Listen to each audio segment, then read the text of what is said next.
नमस्कार, पोलपात में आपका स्वागत है और मैं हूं प्रतिमा सिंह। आज हम अंतर्राष्ट्रीय संबंध के कुछ महत्वपूर्ण क्वेश्चन पर चर्चा करेंगे और ये सभी क्वेश्चन बार-बार एग्जाम में पूछे गए हैं तो बहुत ही इम्पोर्टेंट हो जाते हैं। अगले 2-3 दिनों तक ये टॉपिक चलता रहेगा और इसके सारे इम्पोर्टेंट क्वेश्चन मैं कवर करूंगी। तो यदि अभी तक आपने चैनल को सब्सक्राइब नहीं किया है तो सब्सक्राइब कर लें, क्योंकि इस अंतर्राष्ट्रीय संबंध के बाद दूसरा टॉपिक शुरू होगा और 1 बाय 1 कर एक के बाद एक करके सारे टॉपिक जाएंगे और उनके सभी इंपॉर्टेंट क्वेश्चंस आपको दिए जाएंगे। तो अगर आपने अभी तक चैनल को सब्सक्राइब नहीं किया है तो सब्सक्राइब करके ऑल पर क्लिक कर लें, क्योंकि अभी सभी जो है रिलेटेड वीडियोज ही निकलेंगे और ये क्वेश्चन आपको सीधे तौर पे एग्जाम हॉल में देखने को मिलेंगे। साथ में यदि आप पीजीटी, टीजीटी की प्रिपरेशन कर रहे हैं तो प्लेलिस्ट चेकआउट करें। वहां पर आप कोर्स वीडियो के नाम से एक प्लेलिस्ट लगी हुई है, वहां पर सारे वीडियोज आपको मिल जाएंगे जो आपके कोर्स से संबंधित हैं, यानी कि जो आपका सिलेबस है। साथ में वहां प्रैक्टिस की प्लेलिस्ट भी लगी हुई है, जिससे आपकी पूरी प्रैक्टिस हो सकती है। पूरा होल सिलेबस मैंने अपनी प्रैक्टिस में कवर किया है। तो चलिए देखते हैं आज का पहला क्वेश्चन। हाँ, ये एक बात और याद रखें कि यदि आप टेलीग्राम चैनल ज्वाइन करना चाहते हैं तो पोलपात के नाम से बना हुआ है, आप उसे ज्वाइन कर सकते हैं। वहां पर सारी पीडीएफ वगैरह अवेल होती रहती हैं, तो आप वहां पर पीडीएफ अवेल कर सकते हैं। पहला क्वेश्चन आपका स्क्रीन पर है। क्या कह रहा है कि 19 मार्च 2023 को अमेरिका ने किस कोड नेम के तहत इराक पर अपना आक्रमण शुरू किया था? तो यहाँ पर ऑप्शन दिए गए हैं, तो ऑप्शन डी यहाँ पर राइट हो जाएगा, ऑपरेशन इराकी फ्रीडम। इस नाम से इसने जो है अपना आक्रमण शुरू किया था और इस आक्रमण के दौरान इसमें क्या किया गया था, इराक के तानाशाह सद्दाम हुसैन के खिलाफ 2003 में ऑपरेशन इराकी फ्रीडम छेड़ा गया था, अभियान चलाया गया था और ये अभियान 2011 तक चला था। तो 2003 से 2011 तक ये अभियान जो है चला था। ये भी आप ध्यान रखेंगे किसके खिलाफ चला था, तो सद्दाम हुसैन, जो इराक के नेता थे, सद्दाम हुसैन के खिलाफ चला था। ऑप्शन डी आपका यहाँ पर राइट हो रहा है। नेक्स्ट देखेंगे, दूसरा क्वेश्चन क्या कह रहा है। एक अमेरिकी जनरल नॉर्मन ज्वार्सकोफ ने इराक के खिलाफ संयुक्त राष्ट्र संगठन का नेतृत्व निम्नलिखित में से किस संयुक्त राष्ट्र ऑपरेशन में किया था? ऑपरेशन ब्लैक कमांडो है, बी है ऑपरेशन टेरर फ्रीडम, सी कह रहा है ऑपरेशन इराक फ्रीडम और डी कह रहा कि ऑपरेशन डेजर्ट फ्रीडम। यहाँ पर ऑप्शन आपका डी राइट हो जाएगा। इराक के खिलाफ 16 जनवरी 1991 को अमेरिका ने ऑपरेशन डेजर्ट स्टॉर्म की शुरुआत की। इस ऑपरेशन में कुल 38 देश शामिल थे और जो ये युद्ध था अमेरिका और इराक और अमेरिकी गठबंधन के जो देश थे उनके बीच लड़ा गया था। तो इसे गल्फ वॉर के नाम से भी जाना जाता है। इस ऑपरेशन जो डेजर्ट स्टॉर्म में इसके जो जितने भी देश थे उन सभी का जो सेनाएं थी उनका संयुक्त कमान अमेरिकी जनरल नॉर्मन श्वार्ज़कोफ ने किया था। तो ये जो नॉर्मन श्वार्ज़कोफ है, इन्होंने संयुक्त नेतृत्व किया था, उसका कमान का जो संयुक्त कमान का नेतृत्व इन्होंने किया था और इसको जो है गल्फ वॉर के नाम से भी जाना जाता है। गल्फ वॉर इस नाम से भी जाना जाता है। वेरी इंपॉर्टेंट है, कभी गल्फ वॉर के नाम से भी आ जाता है, कभी ऑपरेशन डेजर्ट स्टॉर्म के नाम से भी आ जाता है। तो ये तीनों चीजें, ये नाम और ये दोनों नेम, ये तीनों ही आपको याद रखने हैं। ऑप्शन यहाँ पर ऑप्शन डी आपका राइट हो जाएगा। देखेंगे नेक्स्ट क्वेश्चन। अगला क्वेश्चन क्या कह रहा है, विकास का समाजवादी मॉडल संबंधित था, किससे संबंधित था? तो जो विकास का समाजवादी मॉडल था वो सोवियत संघ से संबंधित था। समाजवादी मॉडल किससे संबंधित था? सोवियत संघ से संबंधित था। ऑप्शन डी यहाँ पर राइट हो जाएगा। अब हम जानते हैं कि समाजवादी होता क्या है। क्वेश्चन को समझने के लिए, सही आंसर देने के लिए सबसे पहले उसका जो मीनिंग है वो समझना बहुत जरूरी होता है। तो समाजवाद एक ऐसी विचारधारा होती है जिसमें जो वितरण के साधन होते हैं, उत्पादन और वितरण के साधनों पर पूरी तरह से राज्य का नियंत्रण होता है और इसमें क्या होता है, विकास का केंद्र बिंदु समाज होता है, ना कि व्यक्ति। व्यक्ति जो है विकास का केंद्र बिंदु व्यक्ति ना होकर के समाज होता है और राज्य का नियंत्रण रहता है। तो ये हो गई आपकी समाजवादी मॉडल। और इस मॉडल का ऐसा मानना है कि जब संपूर्ण समाज का विकास हो जाएगा तो व्यक्ति का विकास स्वतः ही हो जाएगा, क्योंकि मानते हैं कि व्यक्ति समाज का एक अभिन्न अंग है, व्यक्ति समाज के अंदर ही रहता है और समाज का विकास होगा तो व्यक्ति का भी हो ही जाएगा। नेक्स्ट देखते हैं, चौथा क्वेश्चन क्या कह रहा है कि अंतरराष्ट्रीय महत्व की आर्द्रभूमि पर कन्वेंशन विशेष रूप से जल पक्षी आवास के रूप में किस वर्ष पुष्ट की गई थी? तो ये किस वर्ष पुष्ट की गई थी? 1974, 1971, 1973 और 1972। तो ये हो जाएगा 1971। ये कहाँ हुआ था? ईरान के रामसर शहर में 1971 में एक ये अभिसमय पारित किया गया था। और आर्द्रभूमि होता क्या है कि एक ऐसा स्थान है जहां वर्ष में 8 माह पानी रहता है, यानी कि वर्ष के 12 माह में से 8 माह पानी रहता है। तो वहीं पर जो है इसी स्तर पर जल पक्षी आवास की स्थापना की गई। और ये लागू कब से हो जाता है? 71 में इसकी पुष्टि की गई थी और ये जो अभिसमय है ये 1975 से ये लागू कर दिया जाता है। चलिए देखेंगे नेक्स्ट क्वेश्चन हम। अगला क्वेश्चन क्या कह रहा है? निम्नलिखित में से कौन 15 सोवियत गणराज्यों में से पहला था जिसने अपनी आजादी की घोषणा की थी? तो कौन था? ये सभी को पता है कौन था। ये था लिथुआनिया। सीधे आपके वहां से उठाया गया, एनसीईआरटी से ये क्वेश्चन उठाया गया है। जो ये लिथुआनिया था इसी ने सबसे पहले औपचारिक रूप से घोषणा की थी कि ये आजाद है। अब देखो वैसे तो अगर औपचारिक रूप से देखें तो 1991 में जो है इसका सोवियत संघ की विघटन की घोषणा की गई थी। और 15 ऐसे सोवियत गणराज्य थे जिन्होंने अपने आप को आजाद, जो सोवियत संघ से आजाद एक राज्य समझ लिया था। इनमें जो लिथुआनिया था ये पहला गणराज्य था जिसने अपनी आजादी की घोषणा कर दी थी सबसे पहले। और आधुनिक लिथुआनिया, इसने बताया था, घोषणा की थी कि आधुनिक लिथुआनिया यूरोपीय संघ, यूरोपीय परिषद और नाटो का सदस्य है। तो ऐसा इन्होंने घोषणा किया था कि ये नाटो का सदस्य हो गया है और यूरोपीय परिषद का सदस्य हो गया, यूरोपीय संघ का भी सदस्य हो गया है। तो ऑप्शन ए यहाँ पर राइट हो रहा है। चलिए देखेंगे नेक्स्ट क्वेश्चन। अगला क्वेश्चन क्या कह रहा है? ये सभी वेरी वेरी इंपॉर्टेंट है, तो ये आप इसका खास ख्याल रखेंगे इन क्वेश्चंस का और इनको कहीं नोट डाउन कर लेंगे या फिर इसकी पीडीएफ आपको दे दी जाएगी तो वहां से भी आप इसे देख सकते हैं। आगे देखेंगे, 1860 के दशक में संयुक्त राज्य अमेरिका ने निम्नलिखित में से किस मुद्दे पर उत्तरी और दक्षिणी राज्यों के बीच गृह युद्ध देखा? कहां कहां देखा? तो ये ऑप्शन में है आपके, ए कह रहा है अलगाव, बी कह रहा है गुलामी का उन्मूलन, सी है बंदूक नियंत्रण कानून और डी कह रहा है कि महिलाओं के अधिकार। तो इसने देखा था गुलामी का उन्मूलन। ऑप्शन बी यहां पर आपका राइट हो रहा है। जो अमेरिकी गृह युद्ध था ये 1860 से लेकर के 1866 के बीच में ये लड़ा गया। कहा? उत्तरी और दक्षिणी राज्यों के बीच लड़ा जाने वाला गृह युद्ध था, यानी कि उनके अपने घर के देश के अंदर ये युद्ध था, उत्तरी और दक्षिणी के बीच में था।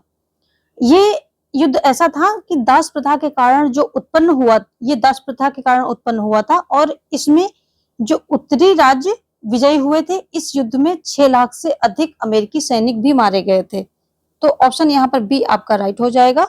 उत्तरी और दक्षिणी राज्यों के बीच ये युद्ध लड़ा गया था। इसमें उत्तरी जो है विजयी होते हैं और गुलामी का उन्मूलन इसका मुद्दा था।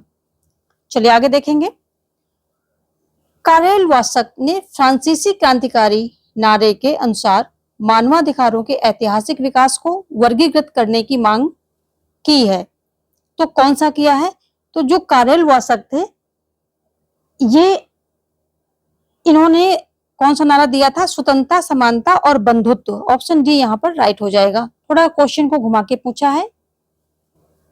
जो कारेल वासक थे ये, इनका जो है अधिकतर समय कहाँ? फ्रांस में बीता था और इसीलिए फ्रांस की संस्कृति का उनके जीवन पर गहरा प्रभाव था।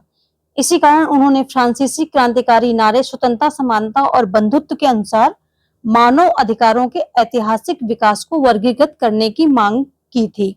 ठीक है, तो ऑप्शन यहाँ पर डी राइट हो जाएगा। नेक्स्ट देखेंगे, चीन ने तिब्बत पर किस वर्ष कब्जा कर लिया? चीन ने तिब्बत पे किस वर्ष कब्जा किया था? तो ये 1950 में किया था। ये धावा बोला था कब? 1949 में चीन ने तिब्बत पर धावा बोला और 1950 में तिब्बत के कुछ इलाकों को स्वायत्त शासित क्षेत्र में बदल दिया और बाकी जितने इलाके थे इससे लगने, जो चीन प्रांत से लग रहे थे, उनमें सब ने अपना आधिपत्य कर लिया था। ऑप्शन यहाँ पर डी राइट हो जाएगा। इससे भी ऊपर जाकर के एक क्वेश्चन और पूछता है कि जो तिब्बत लोग काला दिन क्यों कब मनाते हैं? तो ये 23 मई इसी संबंधित है। 23 मई 1951 को तिब्बती लोग काला दिन मनाते हैं क्योंकि इसी दिन तिब्बत के साथ एक समझौते पर हस्ताक्षर किए थे चीन ने जो है हस्ताक्षर किए थे तिब्बत के साथ, और इसी हस्ताक्षर के बाद चीन का कब्जा तिब्बत पर हो गया था। तो 23 मई 1951 को इनका काला दिन मनाया जाता है तिब्बती लोगों का। नेक्स्ट देखेंगे। अगला क्वेश्चन 9 क्वेश्चन है। क्या कह रहा है कि निम्नलिखित में से कौन राष्ट्रों के बीच असमानता का प्रमुख कारण नहीं है? असमानता का प्रमुख कारण कौन सा नहीं है? उभरते श्रम बाजार और कौशल अंतर, अंतरराष्ट्रीय राजनीति में सत्ता का खेल, असमान अंतरराष्ट्रीय आर्थिक प्रणाली या विकसित और विकासशील देशों के बीच व्यापार।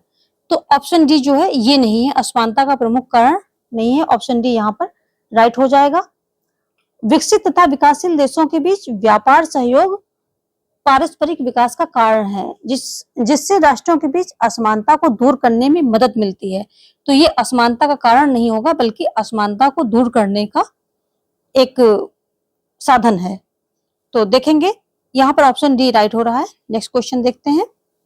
अगला क्वेश्चन क्या है कि निम्नलिखित में से कौन दूसरे विश्व युद्ध के बाद पूंजीवादी या मुक्त बाजार राष्ट्रों द्वारा गठित रक्षात्मक गठबंधनों में से एक नहीं है? वार्सा संधि, सीटो, नाटो और सेंटो। कौन सा इसमें जो है नहीं है वो आपको देखना है। तो यहाँ पर जो वार्सा संधि है, ये वार्सा संधि, यहाँ पर सारे ही ऑप्शन गलत हैं। तो यहाँ पर वार्सा नहीं वर्साय होना चाहिए। वर्साय की संधि, वर्साय की संधि जो है ये प्रथम विश्व युद्ध के बाद हुई थी, जिसमें जर्मनी ने अपने आप को अपमानित महसूस किया था। बाकी ये वार्सा संधि, सीटो, नाटो, सेंटो ये सभी जो है द्वितीय विश्व युद्ध के बाद पूंजीवादी या मुक्त बाजार से संबंधित हैं। तो यहाँ पर कोई भी ऑप्शन राइट नहीं है। तो ये पूरा क्वेश्चन ही गलत है इसको यहाँ पर, क्योंकि कोई ऑप्शन राइट नहीं है। हाँ, इसकी वार्सा की जगह पर अगर वर्साय की संधि हो जाती तो ये पहला आंसर राइट हो जाता, पर ऐसा नहीं है। तो फिर ये सभी गलत हैं। अगर इसकी जगह पर वर्साय आता है तो आप राइट कर सकते हैं। देखेंगे नेक्स्ट क्वेश्चन। अगला क्या है? शरणार्थी शब्द को 1951 से संबंधित संयुक्त राष्ट्र सम्मेलन द्वारा परिभाषित किया गया है, जिसके अनुसार किसी व्यक्ति को शरणार्थी कहा जाएगा जो शरणार्थी है। पहला है ऑप्शन 1 जनवरी 1951 से पहले यूरोप में घटी घटनाओं का शिकार हुआ था। दूसरा है सेंटेंस अपने मूल देश से बाहर था, जिस देश का वह राष्ट्रीय है रहने वाला है। उत्पीड़न के एक सुस्थापित भय के कारण अपने मूल देश को वापस नहीं जा सका।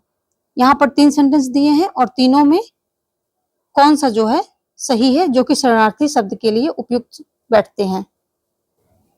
तो यहाँ पर तीनों ही सेंटेंस उसके सही है। तो ऑप्शन सी आपका राइट हो जाएगा। ये 1, 2 एंड 3 तीनों ही सही हैं। नेक्स्ट देखेंगे। क्वेश्चन 12 क्या कह रहा है कि अंतरराष्ट्रीय संबंधों को राष्ट्र राज्यों के दृष्टिकोण से नहीं बल्कि व्यक्ति की सुरक्षा के दृष्टिकोण से देखने को कहा जाता है। मानव खतरा, मानव लाभ, मानवाधिकार और मानव कर्तव्य। तो जो अंतरराष्ट्रीय संबंध है उनको राष्ट्र राज्यों के दृष्टिकोण से नहीं बल्कि व्यक्ति की सुरक्षा के दृष्टिकोण से अगर देखा जाए तो उसको क्या कहा जाता है? उसे कहा जाएगा मानवाधिकार। ऑप्शन सी यहाँ पर राइट हो जाएगा, क्योंकि मानव के विशेष हित में ये बातें हो रही हैं, तो वो मानवाधिकार, मानव के अधिकारों की बातें होती हैं, तो मानवाधिकार हो जाएगा वो। चलिए नेक्स्ट क्वेश्चन देखेंगे। अगला क्वेश्चन कह रहा है कि निम्नलिखित में कौन सा परमाणु अप्रसार संधि के बारे में सही नहीं है। तो कौन सा सही नहीं है देख लेते हैं। पहला है संधि हस्ताक्षरकर्ताओं को दो श्रेणियों में विभाजित करती है, जिसके पास परमाणु अस्त्र हैं और जिनके पास नहीं है। बी कह रहा है कि एबीएम संधि के बाद परमाणु हथियारों के प्रसार को रोकने के लिए डिजाइन किए गए एक प्रभावी अंतरराष्ट्रीय शासन के निर्माण के लिए एनपीटी दूसरा कदम था। तो ये गलत है। यही बी ऑप्शन जो है गलत है। क्यों गलत है? क्योंकि एबीएम जो है बाद में आता है और जो एनपीटी वो पहले आता है। एनपीटी को अगर हम देखें तो ये आ जाती है, कब आती है? 1968 में ये हस्ताक्षरित कर दी जाती है, इस पर हस्ताक्षर हो जाते हैं और ये 1970 में जो है लागू हो जाती है। ठीक है, तो 1968 में हस्ताक्षरित है ये और 1970 में ये लागू हो जाती है। जबकि एबीएम की बात करें हम अगर, तो एबीएम 1972 में पहली बार सोवियत संघ और अमेरिका के बीच संपन्न हुआ था। एबीएम क्या है? एंटी बैलिस्टिक मिसाइल संधि। इसका उद्देश्य एक दूसरे के विरुद्ध बैलिस्टिक मिसाइल को सीमित करना था। तो ये 1972 की बात है, 72 की बात है और ये 1968 कह सकते हैं आप, इसकी बात है।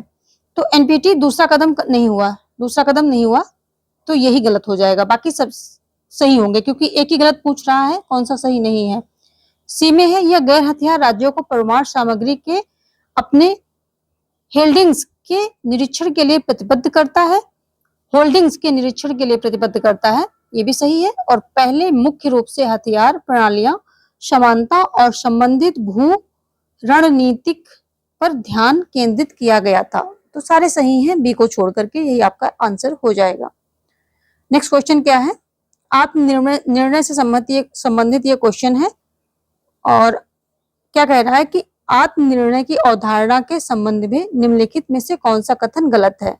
पहला है, यह स्पष्ट है कि राष्ट्रवाद की अवधारणा के साथ यह अवधारणा उपनिवेशवाद को समाप्त करने की प्रक्रिया में महत्वपूर्ण भूमिका निभाई। बी कह रहा है, यह बहुसांस्कृतिक समाजों के भीतर आत्मनिर्णय के सिद्धांत का अनुप्रयोग है जो सबसे जटिल है। सी कह रहा है, उपनिवेशियों की स्वतंत्रता आत्मनिर्णय सिद्धांत की भूमिका के अंत का प्रतीक है। डी कह रहा है, आत्मनिर्णय की अवधारणाएं क्षेत्रीय सीमाओं को परिभाषित करने के लिए आधारों की पहचान के लिए कोई प्रावधान नहीं करती।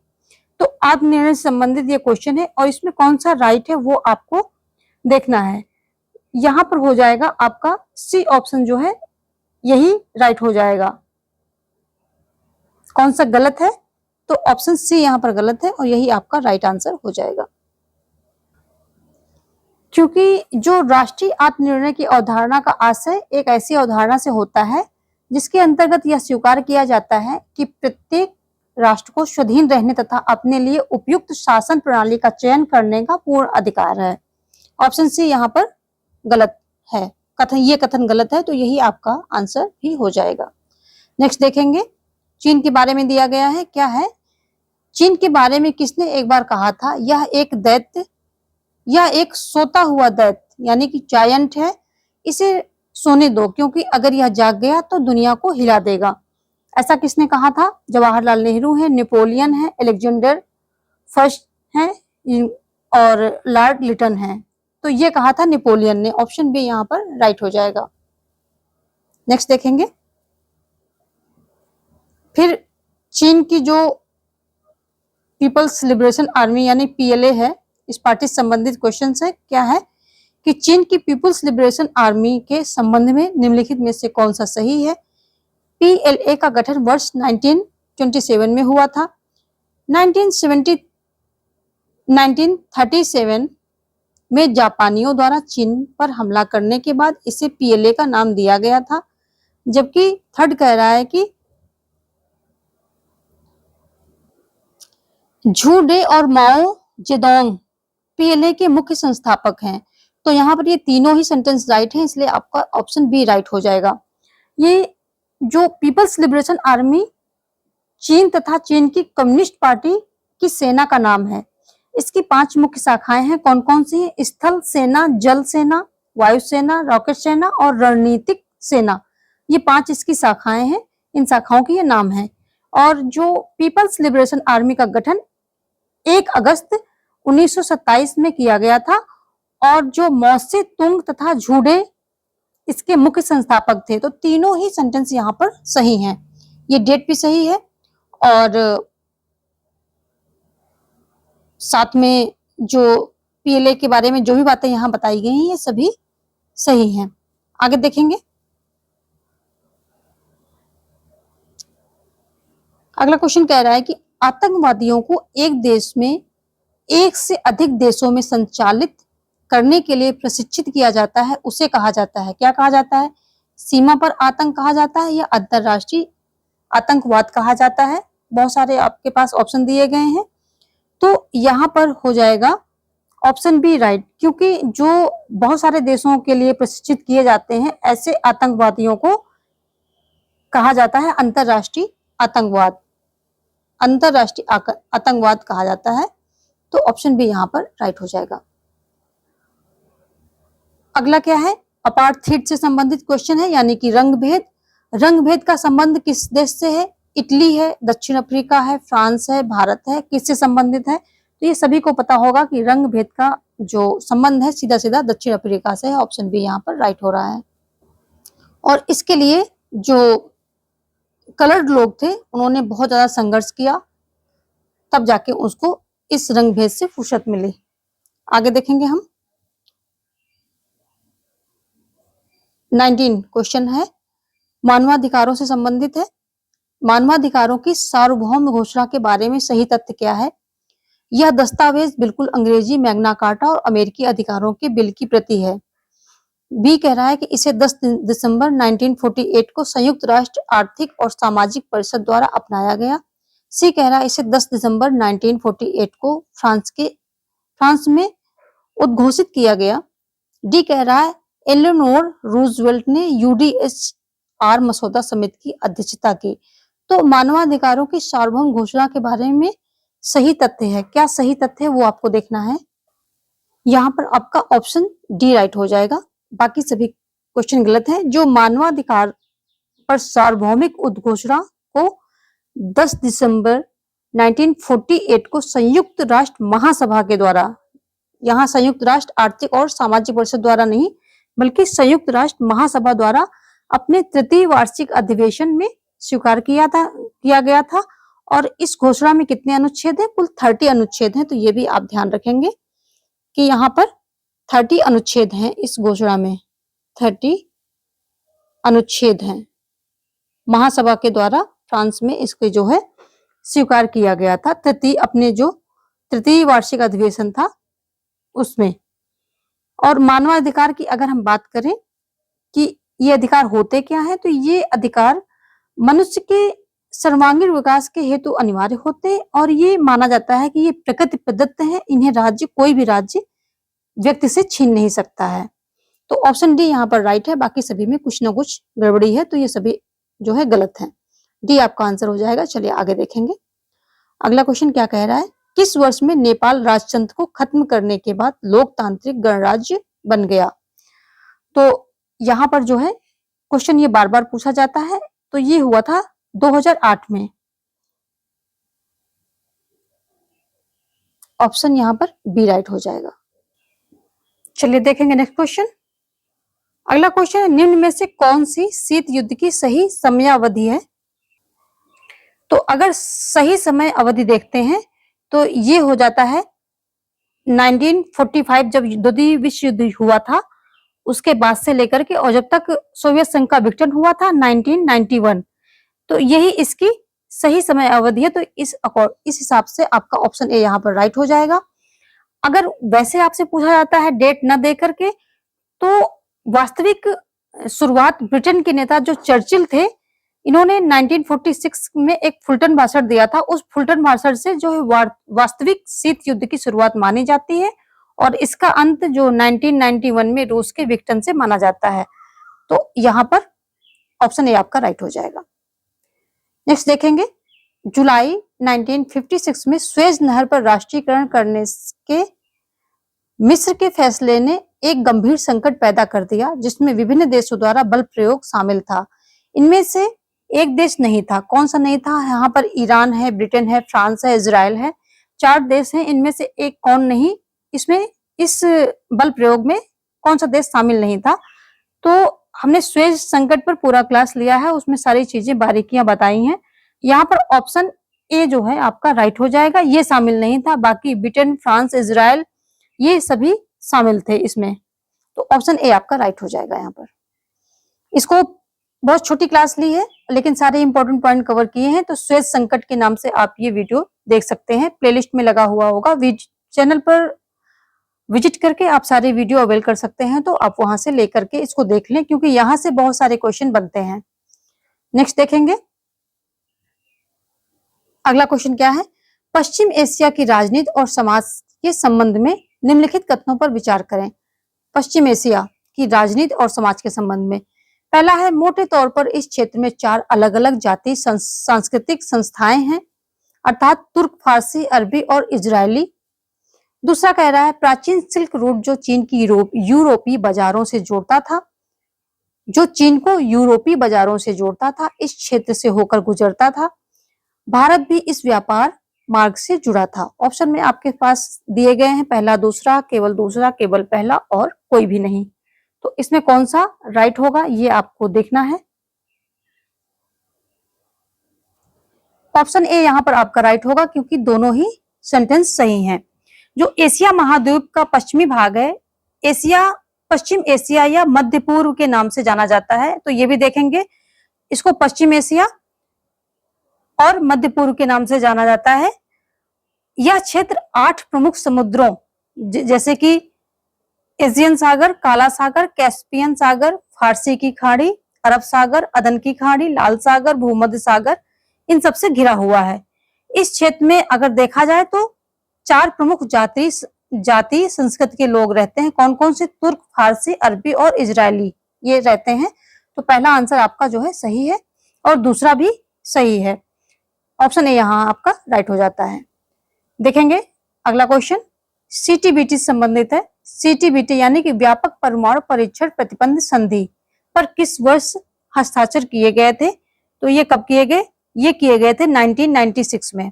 ऑप्शन ए यहाँ पर राइट हो जाएगा। सीटीबीटी पर 1996 में हस्ताक्षर किए गए थे। और ये सीटीबीटी है क्या? ये सभी प्रकार के परमाणु परीक्षणों पर पूर्व प्रतिबंध का प्रावधान करता है। तो इसमें हस्ताक्षर तो हो गए हैं, 1996 को स्वीकार किया गया था इस संधि को, और लगभग 185 देशों ने इसमें हस्ताक्षर भी कर दिया गया है और 171 देशों ने इसे स्वीकृत भी दे दी है, लेकिन अभी तक ये लागू नहीं हो पाई है। आगे देखेंगे, अगला क्वेश्चन कह रहा है कि दक्षिण अफ्रीका की सरकार ने किस वर्ष के बीच रंगभेदी की नीति का पालन किया? किस वर्ष के बीच किया गया? 1948 से 1989 तक, या 1936 से 72 तक, या 1945 से 75 तक, या 1965 से 92 तक? कब तक ये किया गया है? तो ये किया गया था 1945 से 75 के बीच में। ऑप्शन सी यहाँ पर आपका राइट हो जाएगा। देखेंगे नेक्स्ट क्वेश्चन। अगला क्वेश्चन क्या है? हाँ, यहाँ पर हम देख रहे थे आंसर दिया या नहीं, तो यस दे दिया है। ऑप्शन ए आपका राइट है और यहाँ पर 25 क्वेश्चन नंबर में ऑप्शन सी राइट है। देखेंगे क्वेश्चन नंबर 26। यहाँ पर वही आपको दिया गया, कथन और कारण दिया गया है, तो आपको देखना है क्या है कथन और क्या है कारण। अभिकथन क्या कह रहा है कि रोजमेरी ग्रांट जैसे नारीवादी लेखकों का तर्क है कि यथार्थवादी सिद्धांत पितृसत्ता का समर्थन करता है, क्योंकि यथार्थवादियों के लिए सामाजिक व्यवस्था और राज्य को बनाए रखने के लिए पितृसत्ता आवश्यक है। कारण में क्या कहा जा रहा है कि अंतरराष्ट्रीय संबंध सिद्धांत पुरुषों को विशेषाधिकार देता है और महिलाओं को बाहर करता है, क्योंकि यह पुरुष है जो राज्य के साथ पहचाना जाता है और राज्य यथार्थवादी प्रवचन में पितृसत्तात्मक संबंधों का आधार है। तो ये दोनों ही कथन सही है और साथ में सही होने के साथ साथ ये कारण जो दिया गया ये भी सही है। तो ऑप्शन डी यहाँ पर आपका राइट हो जाएगा। ए आर दोनों सत्य हैं और आर ए की सही व्याख्या करता है। तो जो रोजमेरी ग्रांट जैसे नारीवादों ने जो बात कही है ये भी सही है और जो कारण दिया गया ये भी सही है। नेक्स्ट देखेंगे 27। क्या कह रहा है कि द्वितीय विश्व युद्ध के दौरान आत्मनिर्णय के सिद्धांत निम्नलिखित में से किसमें एक संदर्भ के रूप में पाया गया था? तो राष्ट्रपति विल्सन के 14 बिंदु, अटलांटिक चार्टर था, या 4 फ्रीडम स्पीच, या तटस्थता अधिनियम 1939 किसमें पाया गया था? यहां पर ऑप्शन बी आपका राइट होगा, अटलांटिक चार्टर। अटलांटिक चार्टर द्वितीय विश्व युद्ध के दौरान तत्कालीन अमेरिकी जो राष्ट्रपति थे रूजवेल्ट तथा ब्रिटिश प्रधानमंत्री विंस्टन चर्चिल द्वारा जारी किया गया था। ये एक संयुक्त घोषणा पत्र था।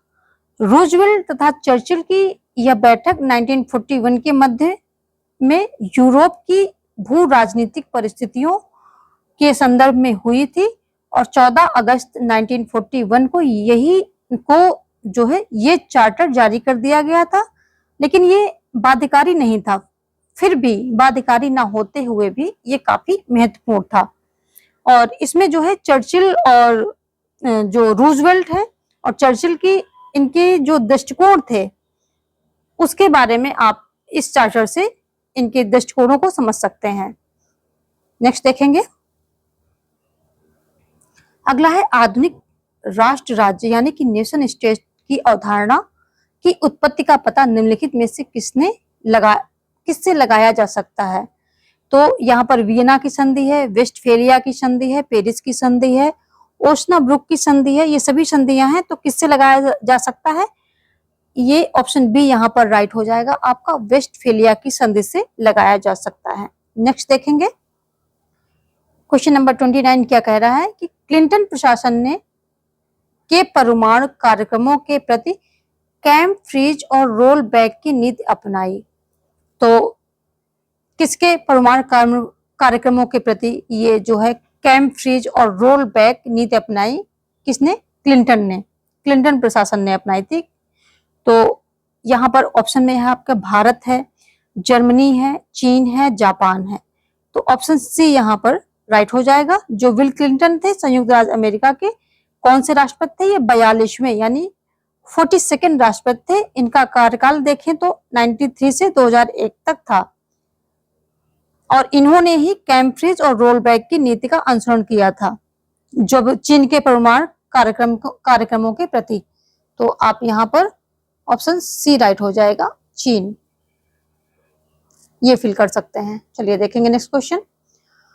अगला है कि मानव विकास रिपोर्ट किसके द्वारा जारी की जाती है? ऑप्शन आपके पास है मानव संसाधन विकास मंत्रालय, संयुक्त राष्ट्र विकास कार्यक्रम, भारत का योजना आयोग, नीति आयोग। तो मानव विकास रिपोर्ट की बात हो रही है, ये किसके द्वारा जारी की जाती है? तो ऑप्शन बी जो संयुक्त राष्ट्र विकास कार्यक्रम है इसके द्वारा जारी की जाती है। और अगर हम बात करें कि मानव विकास रिपोर्ट पहली बार कब जारी की गई थी, तो ये 1990 में जारी की गई थी। ऑप्शन बी आपका यहाँ पर राइट हो रहा है। 1919 में ये पहली बार जारी की गई थी और किसके द्वारा? महबूब उल हक, ये जो पाकिस्तान के अर्थशास्त्री थे और साथ में इनके थे अमर्त्य सेन, ये भारतीय अर्थशास्त्री थे। इन दोनों के द्वारा संयुक्त रूप से इसको प्रस्तुत किया गया था। ठीक है, तो मानव विकास रिपोर्ट संयुक्त राष्ट्र विकास कार्यक्रम के द्वारा जारी की जाती है और 1990 यानी कि 1990 में पहली बार महबूब उल हक और अमर्त्य सेन ने संयुक्त रूप से इसको जारी किया था इन दोनों ने मिलकर के। अगला क्वेश्चन क्या है? अंतरराष्ट्रीय राजनीति के शास्त्रीय यथार्थवाद विश्व दृष्टि की सबसे उपयुक्त धारणा निम्नलिखित में से कौन सी है? यहाँ पर ऑप्शन ए कह रहा है कि शास्त्रीय यथार्थवादी अंतरराष्ट्रीय संघर्ष की व्याख्या अंतरराष्ट्रीय व्यवस्था की अराजक संरचना के ढांचे के भीतर करते हैं, जबकि बी कह रहा है शास्त्रीय यथार्थवादियों के लिए अंतरराष्ट्रीय व्यवस्था की संरचना राज्य के बाहर राज्य के व्यवहार का एक प्रमुख निर्धारक है। सी कह रहा है कि अंतरराष्ट्रीय राजनीतिक सत्ता एक अंतहीन संघर्ष से प्रेरित है जिसकी जड़ें मानव स्वभाव में हैं, जबकि डी कह रहा है कि शास्त्रीय यथार्थवादी इस बात पर जोर देते हैं कि संघर्ष उत्पन्न हो सकता है भले ही पक्षकारों का एक दूसरे के प्रति उदार इरादा हो। तो यहाँ पर अंतरराष्ट्रीय राजनीति के शास्त्रीय यथार्थवाद विश्व दृष्टि की सबसे उपयुक्त धारणा आपको चूज करनी है, कौन सी है? तो ये है ऑप्शन सी, अंतरराष्ट्रीय राजनीतिक सत्ता एक अंतहीन संघर्ष से प्रेरित है जिसकी जड़ें मानव स्वभाव में हैं। ये आप जब शास्त्रीय यथार्थवाद को देखते हैं तो ये आपको सबसे जो है महत्वपूर्ण पॉइंट वहां पर दिखेगा और वही यहाँ पर दिया गया है। सी ऑप्शन आपका राइट हो जाएगा। नेक्स्ट देखते हैं क्वेश्चन नंबर 32 क्या कह रहा है कि निम्नांकित में से किस विद्वान ने परिभाषित किया कि सफल राज्यों में दो प्रकार की शक्ति होती है, निरंकुश और अवसंरचनात्मक। दोनों राष्ट्रीय राजनीतिक व्यवस्था को स्थिरता प्रदान करने हेतु अभिसारित होती हैं।